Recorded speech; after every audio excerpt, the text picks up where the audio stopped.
कांग्रेस की जीत से ज्यादा बीजेपी की हार की चर्चाएं हो रही हैं। रिपोर्ट देखिए आप।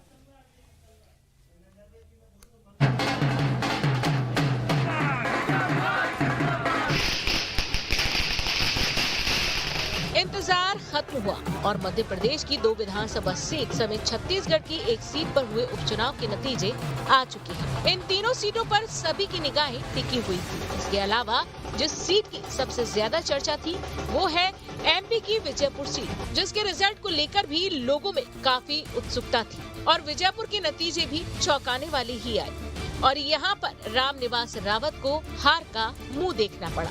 जी हाँ, काउंटिंग के बाद विजयपुर सीट ने सबको हैरान कर दिया। यहाँ सबसे बड़ा उलटफेर देखने को मिला। इसलिए विजयपुर में कांग्रेस की जीत से ज्यादा चर्चा बीजेपी की हार की हो रही है। ऐसा माना जा रहा है कि विजयपुर की जनता का माइंडसेट कांग्रेस के साथ था और है, लेकिन बीजेपी का संगठन, डबल इंजन की सरकार दोनों मिलकर अगर जीत नहीं दिला पाए तो इसके पीछे सबसे बड़ी वजह बीजेपी की अंदरूनी सियासत मानी जा रही है। ऐसा कहा जाता है कि सियासत में कई बार बड़े फायदे के लिए छोटे नुकसान करवा लिए जाते हैं। विजयपुर की हार को उसी रूप में देखा जा रहा है। इतने सारे फैक्टर फेवर में होने के बाद भी बीजेपी हारी तो क्यों हारी? साफ है, विजयपुर के नतीजों ने ये जाहिर कर दिया है कि उनका विश्वास कांग्रेस पर था, न कि रामनिवास रावत पर। आसान भाषा में कहें तो ये सीट कांग्रेस की थी, न कि रामनिवास रावत। इसलिए उपचुनाव में इस बार बीजेपी की तरफ से मैदान में खड़े रामनिवास रावत को हार का मुंह देखना पड़ा। सिर्फ इसी कारण से रावत को हार नहीं मिली, बल्कि उनकी हार के कई और कारण भी निकाले जा रहे हैं। जैसे कि सिंधिया एक बार भी रावत के प्रचार के लिए नहीं गए। ऐसी खबरें भी सामने आ रही है कि रावत को मंत्री बनाए जाने से बीजेपी का बड़ा धड़ा उनके खिलाफ था। इतना ही नहीं, बीजेपी आदिवासियों को भी साथ नहीं पाई। कांग्रेस विजयपुर सीट पर एकजुट होकर लड़ी।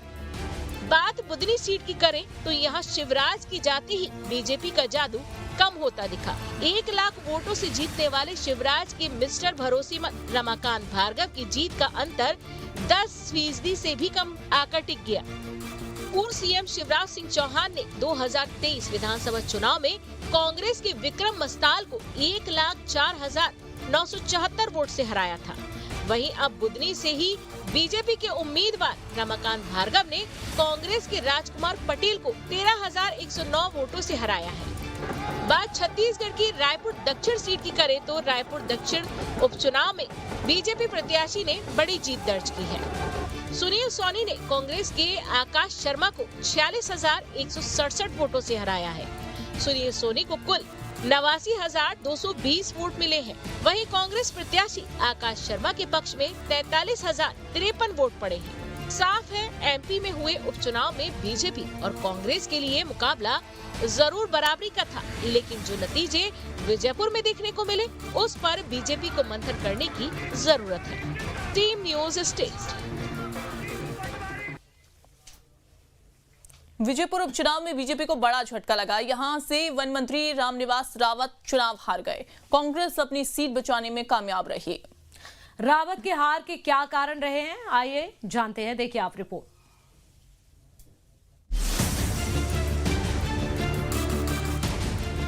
मध्य प्रदेश के श्योपुर की विजयपुर सीट पर हुए उपचुनाव में कांग्रेस पार्टी की विजय हुई और बीजेपी की पराजय। इस सीट पर वन मंत्री रामनिवास रावत चुनाव हार गए। कांग्रेस के मुकेश मल्होत्रा ने जीत दर्ज की।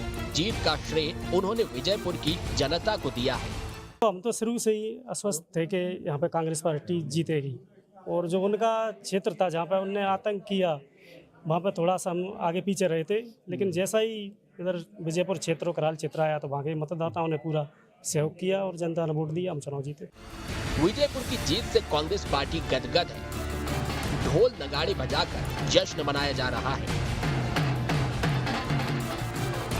कांग्रेस दफ्तर में खुशी का माहौल छाया हुआ है तो विजयपुर की हार से बीजेपी नेताओं के चेहरे पर चिंता की लकीरें नजर आ रही।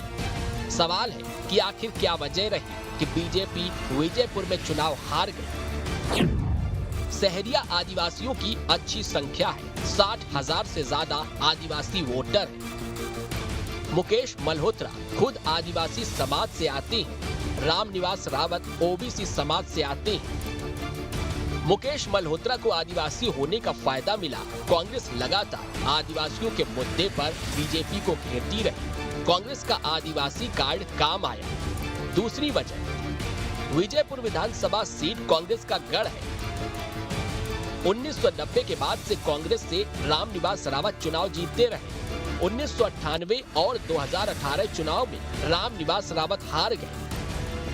2023 के विधानसभा चुनावों में भी रावत कांग्रेस के टिकट से जीते थे, लेकिन लोकसभा चुनाव 2024 में वे कांग्रेस छोड़कर बीजेपी में आ गए। उपचुनावों में कांग्रेस ने अपने गढ़ को बचाने के लिए पूरा जोर लगा दिया और जीतू पटवारी ने पूरी रणनीति के तहत काम किया। कांग्रेस ने दल बदल का मुद्दा जोर शोर से उठाया। कांग्रेस ने दल बदलने पर रावत को घेरा। बिकाऊ बनाम टिकाऊ का नारा बुलंद किया। रावत को गद्दार बताकर निशाना साधा। रावत का बचाव नहीं कर पाई बीजेपी। केंद्रीय मंत्री ज्योतिरादित्य सिंधिया की प्रचार से दूरी, रामनिवास रावत कांग्रेस छोड़कर बीजेपी में आए। उनको सिंधिया का करीबी माना जाता था। उपचुनाव में सिंधिया चुनाव प्रचार से दूर रहे। क्षेत्र में सिंधिया का अच्छा खासा प्रभाव है। कांग्रेस की रणनीति, इस सीट पर जीतू पटवारी ने खुद काफी मेहनत की। जीतू पटवारी ने घर घर जाकर प्रचार किया। पूरी युवा टीम को मुकेश मल्होत्रा का समर्थन मिला। कांग्रेस ने पूरे महीने भर तक यहाँ डेरा डाला था। यही वजह है कि कांग्रेस की रणनीति बीजेपी पर भारी रही और कांग्रेस अपने गढ़ को बचाने में सफल हुई। जीतू पटवारी की ओर से इसे कार्यकर्ताओं की जीत बताया जा रहा है, तो कांग्रेस नेताओं ने रावत पर निशाना साधते हुए हार को गद्दारी का फल बताया है। विजयपुर, जहां रामनिवास रावत ने कांग्रेस से गद्दारी करके बीजेपी का दामन थामा था, उनके हार का सर्टिफिकेट चुनाव आयोग ने जारी कर दिया है। बीजेपी की ओर से हार की समीक्षा करने की बात कही जा रही है, तो बीजेपी ने दोबारा काउंटिंग की मांग भी कर दी है। इसके लिए निर्वाचन अधिकारियों को आवेदन दिया गया है।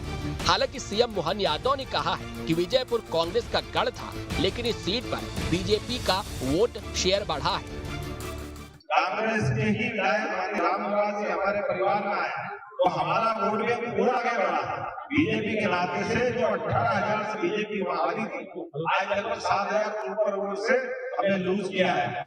विधानसभा चुनाव और लोकसभा चुनावों में हार के बाद कांग्रेस पार्टी के लिए विजयपुर में विजय होना बड़ी उपलब्धि है। टीम जीतू पटवारी के नेतृत्व में ये पहली बड़ी जीत है। तो दल बदल कर कांग्रेस से बीजेपी में गए रामनिवास रावत को बड़ा सबक भी इस चुनाव से मिल गया है। 6 बार तक विधायक रहने के बाद भी रावत अपनी सीट पर हार गए हैं। Team news state. महाराष्ट्र से बड़ी खबर है। महाराष्ट्र में